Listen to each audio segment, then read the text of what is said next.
meet the requirements for combustion. Armed with this information, Jack formulated the home ignition zone. The home ignition zone is an area that includes the home and its immediate surroundings, which, if properly conditioned, can save the home during a wildfire.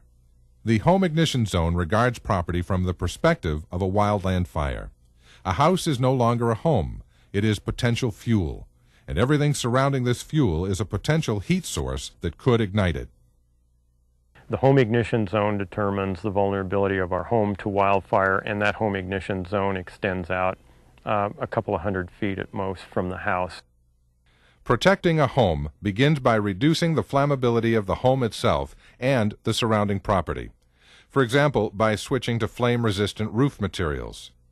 Thinning out trees can stop crown fires from spreading from canopy to canopy until it reaches the home. And clearing the zone of dry vegetation and flammable objects can eliminate heat sources that might form a path to the home. The object is not to entirely eliminate fire within the zone, but to ensure that fires that do start can't burn long enough or intensely enough to ignite other objects. The goal is simple: reduce the fuel, and the fire cannot continue. This property is a good example of how there's plenty of clearance on this property. From the irrigated lawn, it's essentially fire-free. It won't propagate the fire. It won't spread the fire.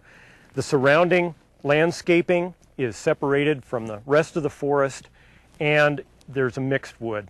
So in this particular case, it's got plenty of clearance. The real issue on this house was the wood roof that they've changed out.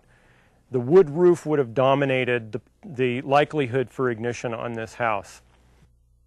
Reducing combustible vegetation adjacent to the home also helps to reduce the potential for a fire involving the house. Well, here we have an example of a home ignition zone that has a considerable amount of space between the house and the dense forest beyond. The home, as well as its surroundings, is part of the home ignition zone.